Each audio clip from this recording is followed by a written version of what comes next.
Welcome back. We are just a few moments away from the May ADP report to take a look at jobs. The expectation for the month of May is a loss of 9 million jobs last month, which is actually an improvement from what we saw in April. April was 20 million jobs. This all ahead of the government's all-important jobs report coming out on Friday. The ADP report is typically a good indicator of what we will see from the jobs report from the Labor Department. Joining me right now is the White House Council of Economic Advisors Chairman Kevin Hassett. Kevin, it's great to have you this morning. Thanks very much for joining me. We're going to get this number and get to the actual data when it hits the tape. But do you feel like things are improving on the jobs front? Have we seen the worst? Absolutely. I would say that by June we'll have seen the worst. But right now the claims are heading down. The real-time activity data that I know you talk about on the show has started to head up. The percentage of businesses open is closing in on going above 90% in some states. And so there are definitely a lot of positive signs, but I don't think we're there yet. We're still getting initial claims that show that there are a lot of job losses out there. That's very disappointing. And I think the 9 million number is something that, as you know, is just sort of built up from the initial claims data. So we see weekly data that adds up to about what you expect for the ADP report. So I'd be very surprised if it wasn't in that ballpark. Yeah, because, we look at 9 million, and while it's a horrible number, it's way down from the 20 million number that we saw in April. So that's why I asked, you think we've seen the worst, but maybe. Okay, can I say just add one thing? We haven't. Let me get to. Let me just get to Cheryl Cassoni. Okay. The numbers are out. Let's get those numbers right away. And it's better than expected, Maria. The estimate was for a loss of 9 million jobs for ADP private payrolls. It came in with a loss of 2.76 million. Now, the range was anywhere from a loss of 12 million to a loss of 200,000. So some of these economists thought we were going to see 12 million. The average estimate, 9 million, 2.76 million, Maria. So this actually is much better than expected. And I definitely have to point out the fact it is much better than the number we got in April, which was a record for this report, a loss of 20.23 million. So again, much better expected. And again, as we go into the Friday jobs report, initial claims tomorrow, just to send it back to you, and obviously to Mr. Hassett, the loss is for 1.8 million claims, or that 1.8 million new claims will get filed tomorrow. So we might tomorrow get below that 2 million threshold on initial claims. Dow up 204, Maria, right now.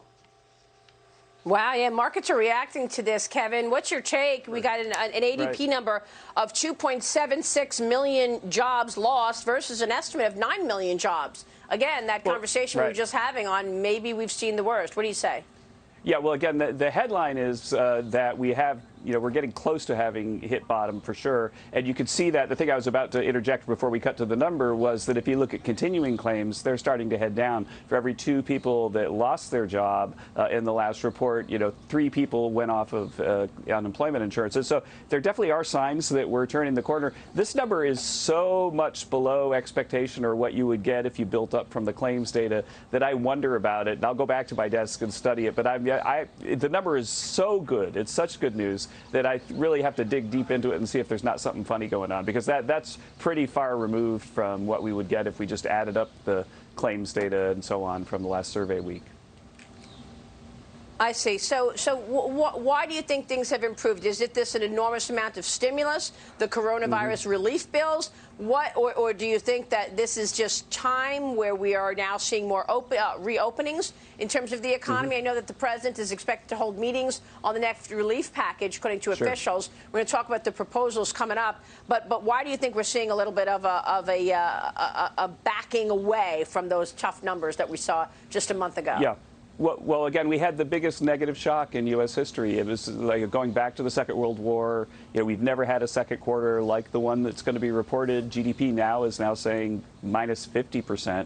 But President Trump saw that, and then he organized the folks, and we got our act together. We've had 3 phases of stimulus, and so we've had the biggest policy response in history. And then the hope would be that the policy response would be big enough to help us get back to normal quickly. And if you look at the states that have been opening up, then you can see that they are really getting back to normal quickly. People are going back to work. People are being called off of furlough, and they're excited to get their lives back, and they're going back there. And in the personal income data that we just saw, there was the biggest increase in personal income that we've ever seen in the history of the data, because the government sent, bigger unemployment insurance checks and actual checks to folks. And then the folks, they saw their incomes actually go up. They saved a lot of it. But what it means now is, as the businesses open up, there's this huge pent-up demand and a lot of cash in people's pockets to spend it. And so I do think that we're going to see bottom. I was expecting June, but this ADP number does suggest that you're very, very close to a turning point. But Kevin, when you look at the contraction that we're expecting in the second quarter, I mean, a contraction of 50%, that is huge. I mean, I've never heard of anything this bad, down 50% in the second quarter. If we were to see that kind of a contraction in the GDP for the second quarter, does that mean that we could see an elongated situation where we don't see growth in the third quarter? Maybe we don't get to growth until the fourth quarter or 2021? I think that's very, very unlikely, because this is just a very, very unique historical experience. Because what happened is that we kind of turned the economy off in order to save probably millions of lives. And then we gave people the cash they needed. Hopefully, we got it to most everybody, so that they could hold on and keep their business together, keep their employees attached to the business, and so on, until we reopened. And the way to think about it, back of the envelope, Maria, is for every week that the economy shut down, you lose about 2% of GDP, but not at an annual rate. And so if you shut down for a month, then that's about 8% of GDP, and then you multiply that by 4 to get what happens when they put out the GDP release to put it at an annual rate. And so we shut down really hard for a month, but now we're starting to open up. And I believe that it's going to be very, very possible. Again, if you look at it, we're not seeing a wave of bankruptcies. We're not seeing a wave of defaults because of the PPP loans and all the cash that we put in people's pockets. Yeah. And so that we can turn this thing back on. And whether we do or not is something that we're just going to have to wait and see the data. But again, this ADP report is a real positive sign, and it's such a positive sign that I really have to grab my pencil and go back to my desk and see what's going on, because it's way lower than I expected. In a good way. There's been so many proposals, so much money thrown at this economy. You're talking about up to $10 trillion of stimulus when you consider the leverage at the Fed. Now we've got this proposal from Ohio Senator Rob Portman calling for giving employees who return to work after the pandemic an extra $450 a week. What do you expect to see in the next round of aid? There's already complaints that the people that are home are making more money to stay home than they are to go back to work when you look at the employment benefits of $600 a week. Do we want to do more money to employees, or what's the group that really needs it? Is it the community banks? Is it small business? How do you get the economy coming back?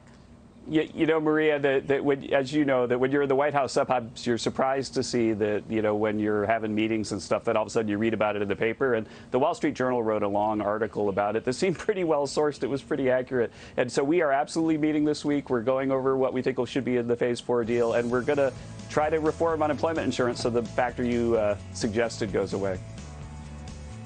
All right, Kevin, it's great to see you this morning. Thanks so much. Maria. We'll be watching.